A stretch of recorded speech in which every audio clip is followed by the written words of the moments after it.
Okay, I want to continue my discussion of Chapter 7 of Future and Illusion.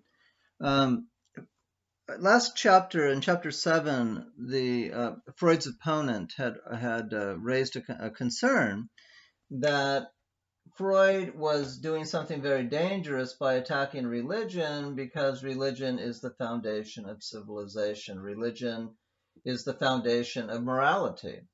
When you attack the very foundation of civilization, you're not, you're not like an archaeologist digging around in an antique civilization where people don't live. Freud is dealing with a civilization where there are millions of people who live in it, and the opponent was saying that Freud should stop doing that because he's threatening all of civilization. Once religion goes, civilization goes. The reason Freud says, first of all, to the opponent, he says there's nothing, what I'm doing is not dangerous, because the masses of people who believe in religion, the true believers, for example, are not going to listen to me anyway. They don't care about what I say. They don't care about reason and science.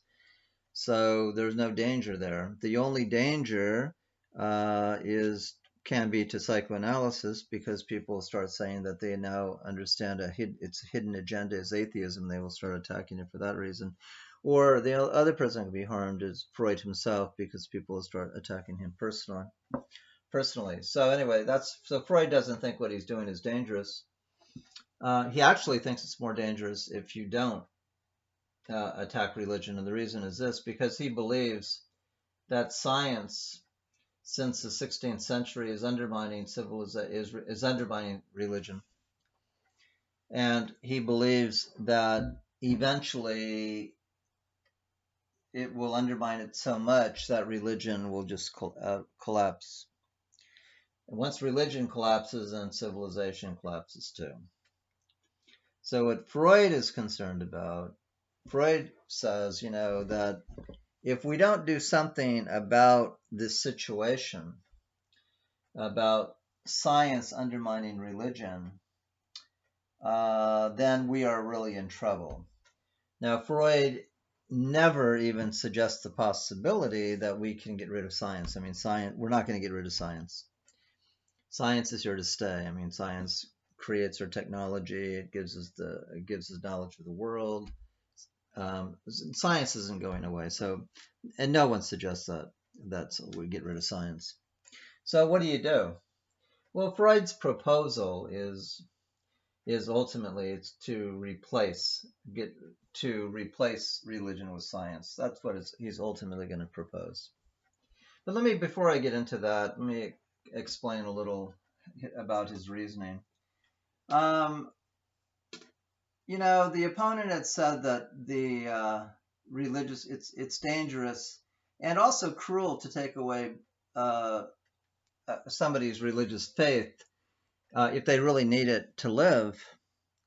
And so Freud says, I'm not taking anything from them. They're not going to listen to me anyway, so they're not a threat.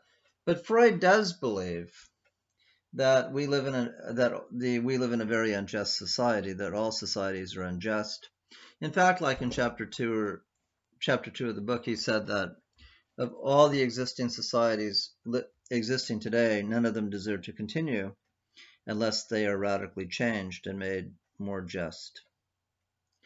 So Freud's view is that for the masses of people who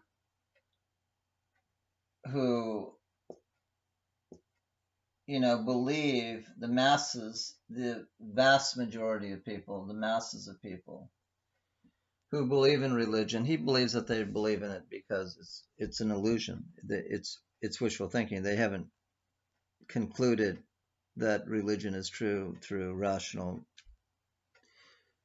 reasoning, through rational consideration. And so these people, once science becomes disseminated throughout culture, which it is. I mean, nowadays everyone goes to school, everyone learns about the results of science. And Freud believes that there are millions of people.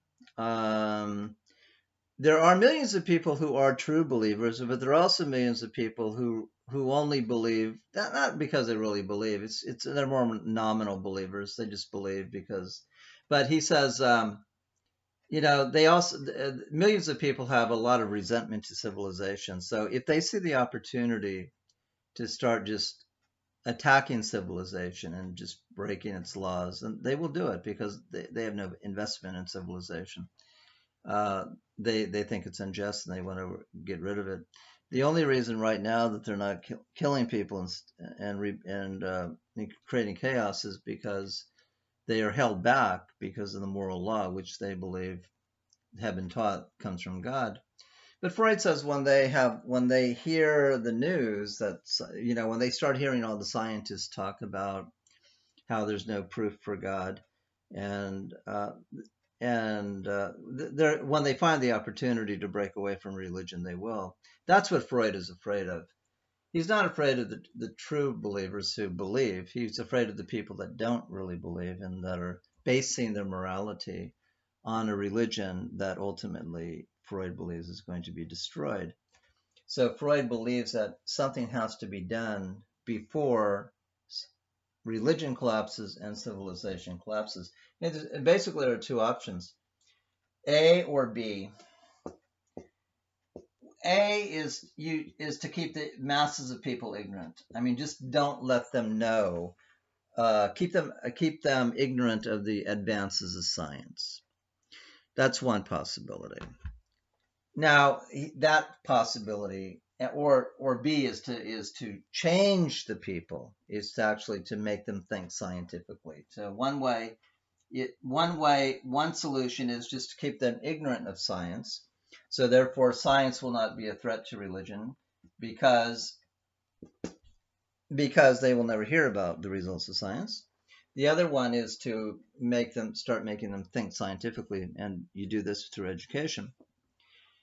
The first one, Freud says it's impossible to do because in today's world of mass media, mass education, there's no way you can keep people from hearing the results of science. I mean, they're going to hear it in the news, they're going to hear it on TV and the radio and stuff. So there's no way you can keep people ignorant of what science is saying. They will find out. And he says once they find out that many scientists don't believe in God, then they'll use that as an opportunity just to throw religion away completely and just to start attacking civilization. Just because they're burdened with civilization, they're oppressed. They're not sharing, benefiting from it, and because Freud believes our societies are very unjust. Now, how do you prevent that? Well, Freud says the only way really you can prevent that is to get people to think scientifically. See, and Freud says the reason people are not killing, the masses of people don't kill, is because they actually, they've been taught from childhood that if they kill, they can they're violating God's law, and they can be, punished after death. And the only reason if you ask a person why shouldn't you kill, they say because God says so. And Freud believes that once God goes, then the duty to not kill will go too. Dostoevsky had also voiced this similar concern before Freud. Dostoevsky said if there's no God, then everything is permissible. And so that's Freud is kind of expressing what Dostoevsky had said earlier. If God goes, then morality goes. So Freud believes that we need to put morality on a different basis. So other than divine revelation, so we have to provide a reason to people not to kill. And Freud says the reason for not to kill has to be a rational reason, has to be something that people can understand. And Freud says we have a reason not to kill. It's because if everyone kills, then chaos will break out. To have the law against killing, Freud says, is actually a law that we have made up ourselves. It doesn't come from God. And we've made it up for our own benefit. We've made it up because we realize that it helps us. It keeps us safe. It allows us to live a life without constantly being in danger of being killed by other people. So the rationale behind that's what Freud is proposing. Is proposing that we change the justification for the prohibition of murder. Take the reason away from, well, you shouldn't kill because God says so, and change the reason to you shouldn't kill because our practical reason tells us that it's not a good idea to let people go out and kill. Now, how is Freud going to bring about this change? Well, it's going to have to be, how do you bring about a change of moving from God is the reason not to kill to reason is the reason not to kill? And Freud says that will have to be brought about through education. And that basically is going to take a long time. Pretty much he's given up on the people who have already grown up. So basically, he's arguing that we need to start educating children from when they're first born.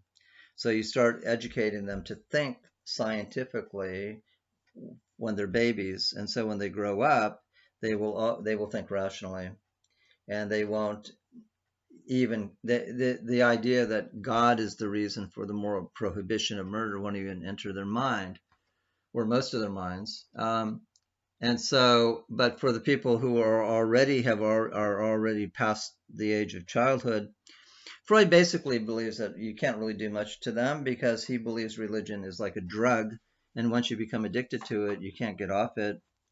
And so he basically believes that those people are lost. So you need to start with the younger generation that have never been exposed to the drug so they don't become addicted, and teach them to think rationally. That's basically Freud's view. And as he said earlier in the book, it has been tried in the Soviet Union and it didn't work out. The Soviet Union actually was officially atheistic, and basically it did pretty much what Freud said.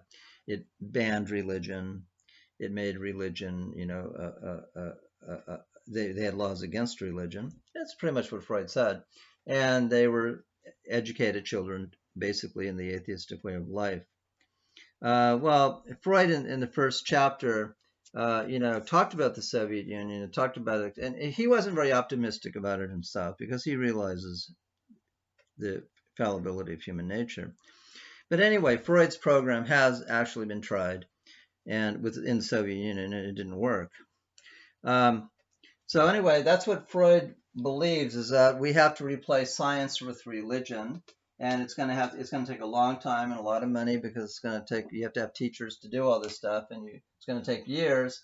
But basically, that's what you have to do. You have to replace religion with science, and once you do that,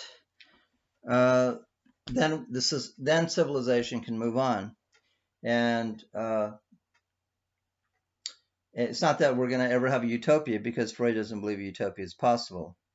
Unlike Marx, Marx believed, utopian society, a golden age was ahead. Freud doesn't believe that, because Freud believes even when we replace religion with science and give people a rational justification for the moral law, it's no longer rooted in God. It's rooted simply in our common sense and our sense of what's good for us. Then once we do that, science will not be a danger anymore, because science will not be attacking morality anymore. Because if you base morality on religion, if it attacks religion, it's also attacking morality. So once you divorce morality and religion, then morality is safe, and morality now will be based upon reason. And basically, that's Freud's proposal. He calls that the education to reality, and you accept reality when you use your reason to understand it.